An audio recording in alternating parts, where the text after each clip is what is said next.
this video, I am going to explain about synthesis of nanomaterials.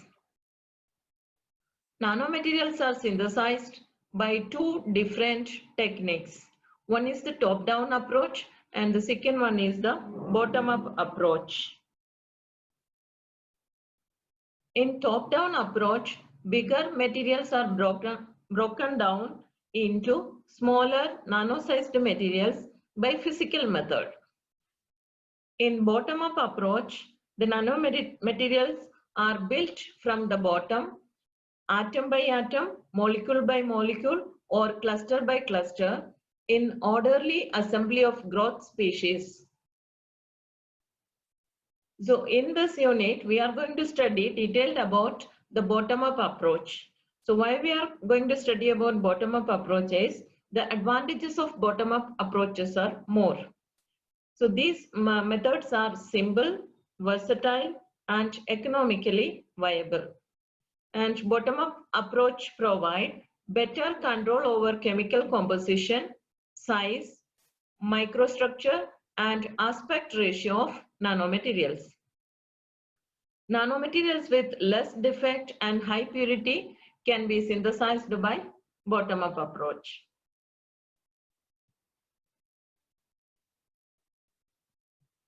So synthesis of nanomaterials includes either to assemble atoms together or break bulk solids into fine particles until they are constituted of only a few atoms. So we have already seen the definition of nanoparticles. Nanoparticles are the particles, they are having size in between that of atoms and bulk material. So in top-down approach, we are breaking down the bulk material into nanoparticle, or in bottom-up approach, we are making the atoms combine together to form the nanoparticles. For top-down approach, some examples are ball milling, laser ablation, sputtering, and nanolithography. All these are physical methods. For bottom-up approach, examples are salt gel method, precipitation, chemical vapor deposition, and gas condensation. These methods are chemical methods.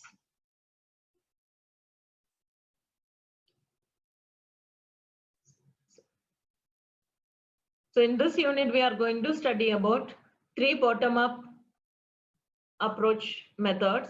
First one is the salt gel method. So first we will see what is a sol.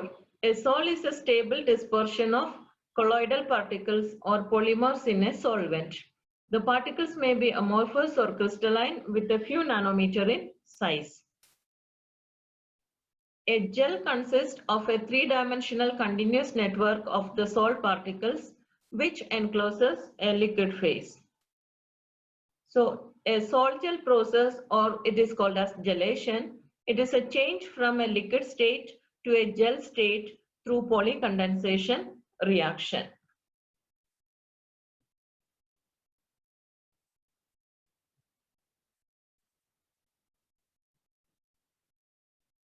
So we will see the salt gel process in detail. Formation of stable salt solutions of the metal precursor by disposing in a solvent. It is the first step. Gelation resulting from the formation of an oxide or alcohol bridged network by polycondensation reaction that results in gel formation, increases the viscosity of the solution. The salt gel process involves the evolution of an organic network through the formation of a colloidal suspension that is called as sol, and gelation of the salt to form a network in a continuous liquid phase called as the gel. Removal of the liquid from the salt yields the gel, and the salt to gel transition controls the particle size and shape. The main reactions involved in the salt gel process are hydrolysis and condensation of the precursors. So here we are taken an alkoxide precursor that is written as MOR. This is metal alkoxide. On hydrolysis, it will give metal hydroxide plus an alcohol. The metal hydroxide It will again combine with one more molecule of the alkoxide precursor and it will form metal oxide metal bond. And again, the byproduct is an alcohol. So the first step is the hydrolysis of the precursor and the second step is the condensation process.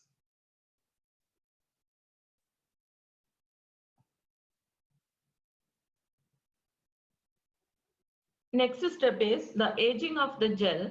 Polycondensation reactions continue until the gel transforms into a solid mass by contraction of the gel network and expulsion of solvent from gel. So in this step, Ostwald ripening takes place. Ostwald ripening means dissolution of small crystals or salt particles and the redeposition of the dissolved species on the surface of larger crystals or salt particles. So at the expense of small particles or crystals, the growth of the bigger particles it is taking place. That is called as Ostwald's ripening.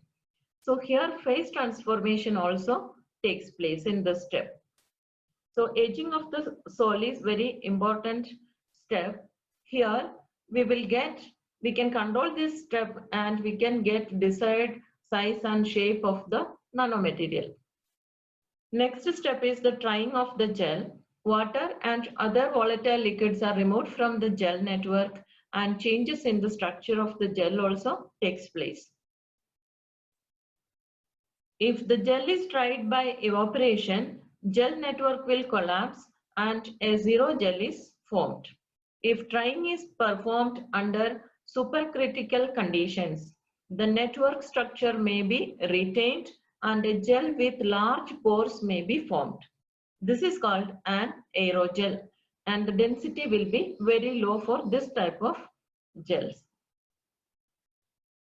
Next step is the dehydration, during which the surface bound metal hydroxide groups are removed. In the next step, densification and decomposition of the gels at high temperatures, the pores of the gel network are collapsed and remaining organic species are also getting volatilized in this step. So all the steps involved in the sol-gel process are given here. First step is hydrolysis, second one is condensation, third one is gelation, fourth one is aging, fifth one is drying, and the last step is the calcination or densification. Next we will see what are the advantages of sol-gel process. It is a simple method and we will get product with high homogeneity. And the processing temperature for the sol-gel method is very low and cost is also very less for the sol-gel method. By using sol-gel process, we can get precise composition in the synthesized nanomaterial and we'll get a good yield also by using sol-gel method. What are the disadvantages of sol-gel process are? It is sensitive to the atmospheric conditions. And the raw materials are sometimes it is expensive. There is a chance of impurities present in the product and at the last stage the thermal treatment is required. So these are the disadvantages of sol-gel process.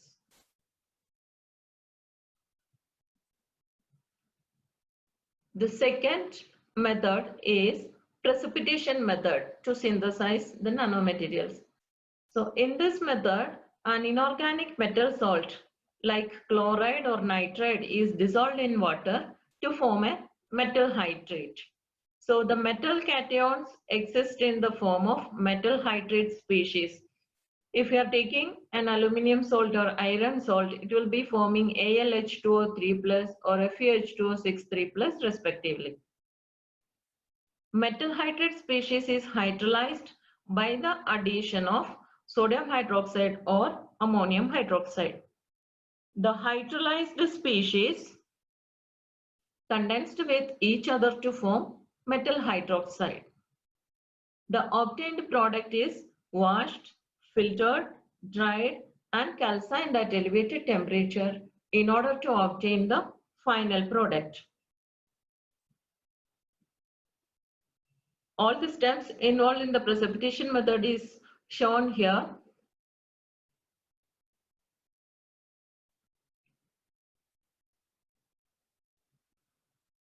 So the steps involved in the precipitation reactions are: the nucleation and growth of the particle are the two important steps. Along with that, sometimes coarsening and agglomeration process also will take place. Nucleation is the key step, and a large number of fine particles will be formed in this step. To start nucleation, the solution must be in a supersaturated state to induce precipitation. So that this is the driving force for crystallization in the precipitation reaction.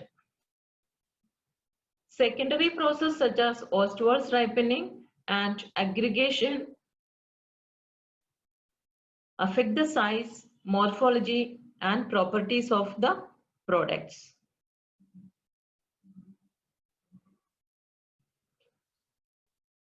An example for precipitation method is the synthesis of zinc oxide nanoparticle from zinc nitrate and potassium hydroxide as precursors. The aqueous solution of zinc nitrate and potassium hydroxide are prepared. The KOH solution was slowly added into zinc nitrate solution at room temperature under vigorous stirring, forms a white suspension. The product formed is centrifuged, washed with distributor and calcined. Next, we will see what are the advantages and disadvantages of precipitation method. It is a simple and rapid method, and in precipitation method, it is easy to control the particle size and composition, and low temperature and energy efficient. The process does not involve the use of organic solvent. These are the advantages. The disadvantages are, it is not applicable to uncharged species. We have seen that in the beginning, it will form a cation and anion species. If such species are not forming, precipitation method is not possible. Trace impurities may also get precipitated with the product, and it does not work well if the reactants have very different precipitation rates.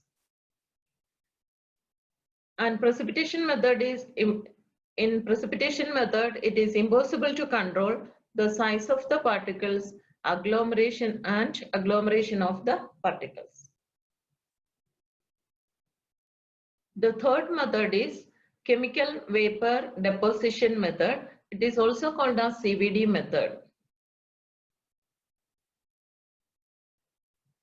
Chemical vapor deposition is a process in which materials are deposited from the vapor phase by the decomposition of chemicals on the surface of a substrate. The process involved in the chemical vapor deposition method is the precursor is vaporized first, and it is mixed with an inert gas and a carrier gas, and the mixture is fed into the reactor. The chemical reaction between the precursor and gases are induced by increasing the temperature of the reactor. As the precursor gases pass over the surface of the heated substrate, the resulting chemical reaction forms a solid phase which is deposited onto the substrate. The product in the vapor stage deposits as nanoparticles, and the byproducts are removed.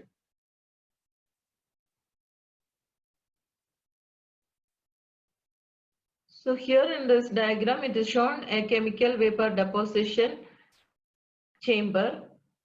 So here it is taken acetylene gas and nitrogen gas as an inert gas. Here it is shown the furnace. It is at 720 degrees Celsius. It is covering the quartz tube. And inlet, it will take the acetylene gas and the nitrogen inert gas inside, and here the outlet, it will be removing all the byproducts. The product what it is formed it will be depositing on the quartz board. It is made of either silica or zeolite. The sample can be collected here, or if any material, if we want to coat with nanomaterials like thin films, so we can keep that substrate here, so the surface will be coated with that. So here it is shown how carbon nanotubes can be synthesized from acetylene over cobalt and iron catalyst supported on silica or zeolite.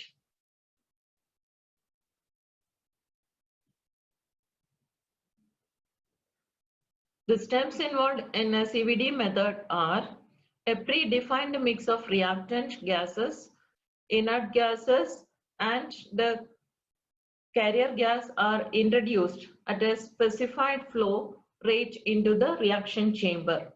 The gas species move to the substrate and the reactants get adsorbed on the surface of the substrate. The reactants undergo chemical reactions with the substrate to form nanoparticles or thin film. The gaseous byproducts of the reactions are removed from the reaction chamber.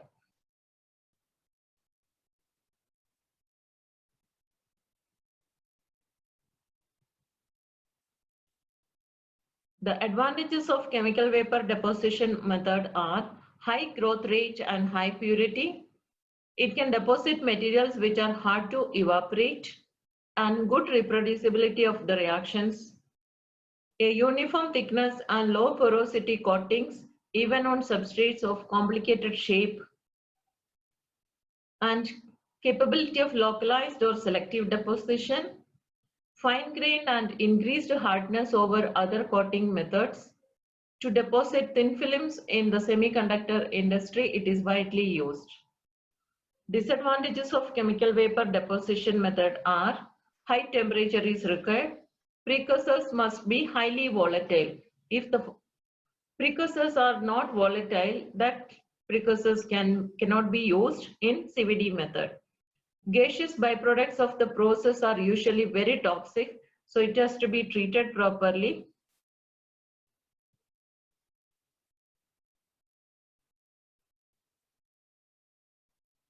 Next is about the nanoscale materials. Nanoscale materials are substances that have at least one dimension less than 100 nanometer. Nanomaterials are intermediate in size between that of isolated atoms or molecules and bulk materials. Nanoscale materials are divided into three categories. Changes in physical dimensions changes the electronic structure of the materials. Properties of nanomaterials are different from those of bulk material due to increased surface area and quantum confinement effect. Properties of nanomaterials depends on the crystal structure, shape and size. As the size of the particle decreases, the surface area to volume ratio increases. Large fraction of surface atoms, high surface energy, spatial confinement and reduced imperfections are present in nanomaterials. The energy band structure and charge carrier density in nanomaterials are different from their bulk and in turn will modify the properties of the materials.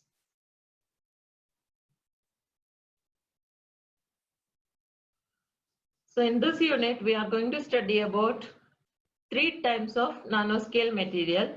First one is fullerene. Fullerene is an allotrope of carbon with sp2 hybridization and carbon-carbon bond length is 1.44 angstrom, which is intermediate in between that of graphite and diamond. Fullerenes are zero-dimensional materials and are the only pure form of carbon because they have smooth structure without having dangling bonds. Fullerenes are a class of cage-like carbon compounds composed of fused pentagonal and hexagonal carbon rings.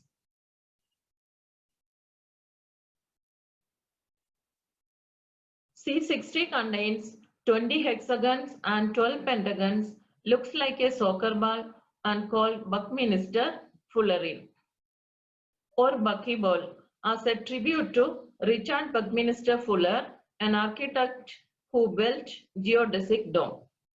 C60 has truncated icosahedron geometry with 90 edges and 60 vertices. C60 is a slippery and has a low melting point due to weak intermolecular forces between molecules. So here we can see the structure of diamond, graphite and fullerene. So clearly it is visible the pentagon and the hexagon rings here.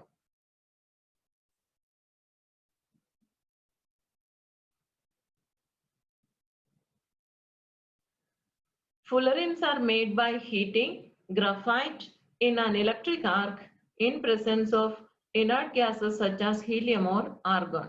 The sooty material formed by condensation of vaporized carbon molecules consists of mainly C60 with smaller quantity of C70.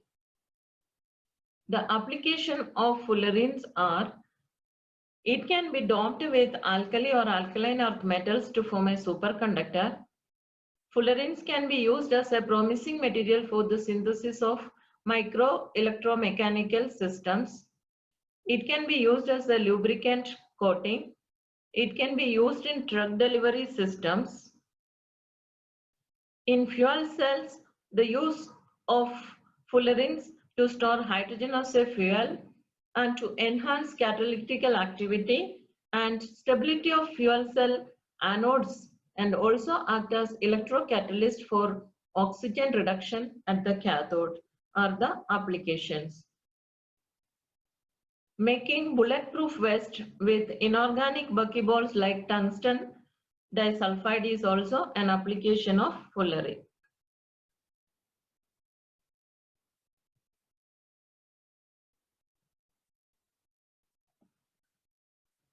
The second type of nanoscale materials is carbon nanotube. It's also called as CNTs. Carbon nanotubes were discovered in 1991 by Sumio Iijima. Carbon nanotubes are also allotropes of carbon.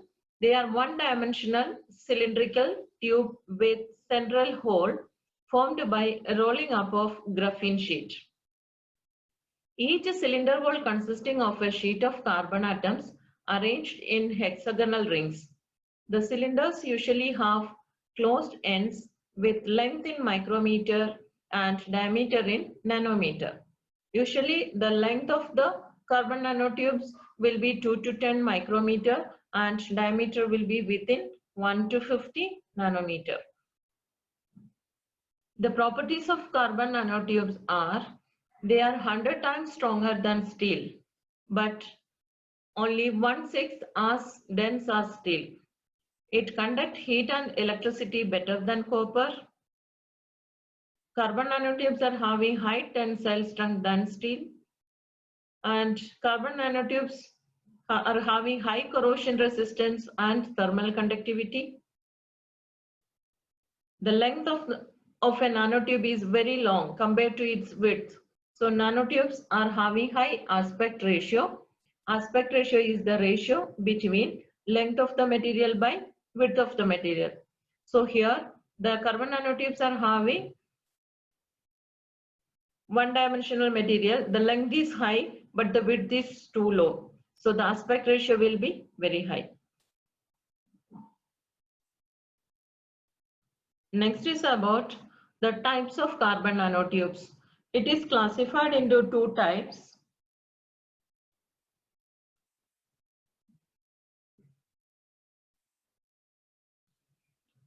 Single-walled carbon nanotubes are formed by rolling up of single graphene layer, and the diameter is nearly 0.4 to 2 nanometer and length can go up to few micrometer.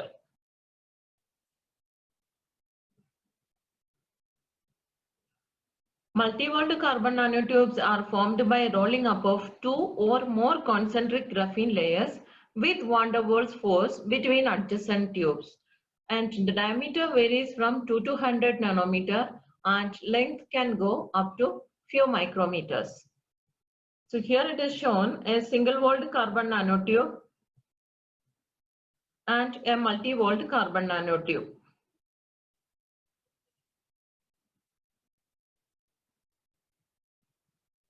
Again, single-walled carbon nanotubes are classified into 3 different types.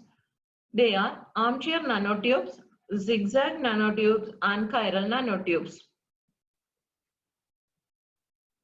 This classification is based on the chiral angle and diameter of the carbon nanotubes. The choice of rolling axis relative to the hexagonal network of the graphene sheet and the radius of the cylinder allows different types of single-walled carbon nanotube formation. So in armchair nanotubes, they are containing a line of hexagons parallel to the axis of the nanotube. And the electrical properties of armchair nanotubes are similar to that of metals. So here in this image, you can see that the line of hexagons, it is parallel to the axis of the nanotube.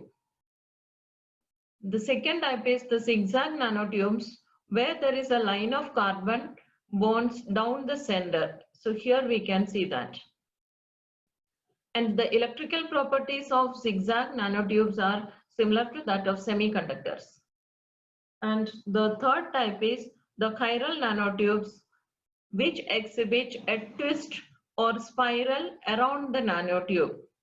The electrical properties of chiral nanotubes are also similar to that of semiconductors. So the chiral nanotube image, you can see that how the rings are twisted to one side.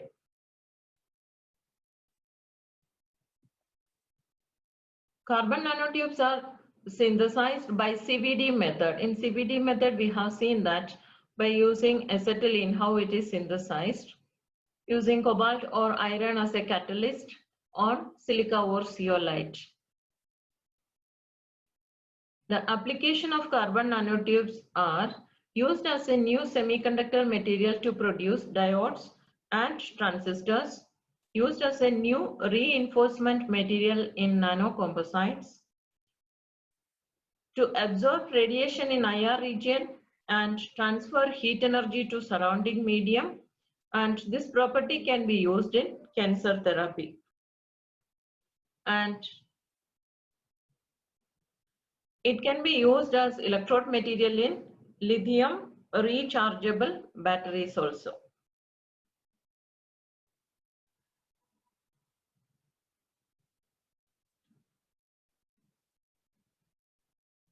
The third type of material is graphene. Graphene is a two-dimensional nanoscale material. Graphene is a one-atom thick monolayer of graphite sheet with sp2 bonded carbon atoms packed in a honeycomb lattice structure with zero band gap. Graphite consists of millions of layers of graphene bonded together by weak van der Waals forces. A monolayer of graphite is called as graphene. So this graphene will be containing only covalent bonds. If so many layers of graphene are together, then weak van der Waals forces also will exist between the layers. So here it is shown the structure of graphene. So here we can see the hexagonal structure, and this is also same structure only. Here you can understand the honeycomb structure.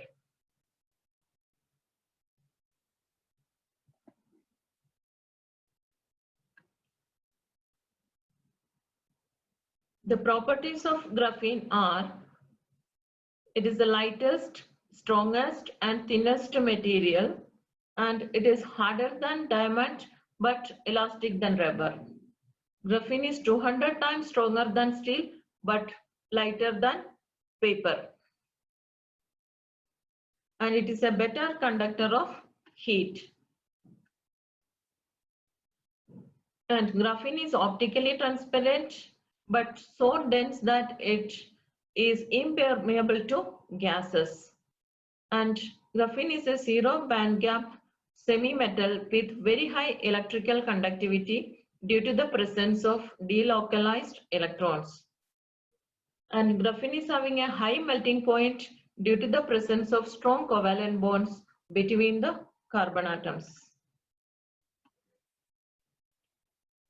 Synthesis of graphene can be done by mechanical exfoliation of graphite or chemical vapor deposition method, or by the reduction of graphene oxide through heating.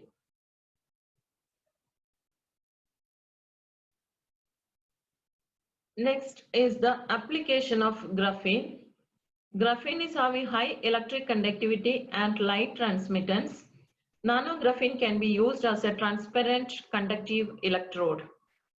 Graphene has excellent mechanical strength and flexibility, can replace indium-based electrodes in light-emitting diodes. Graphene can make batteries that are light, durable, and suitable for high-capacity energy storage, as well as it can shorten the charging times. Excellent conductivity of graphene makes use in various computing technologies to improve their speed and efficiency. Graphene composites can enhance the conductivity and strength of bulk materials. The application of graphene in mobile phones are many. Graphene can improve the speed and efficiency of the mobiles, and graphene composites can be used to make light, flexible, and durable casings for mobiles, and also can lower the cost of display screens. Nanoporous graphene can be used for water purification also.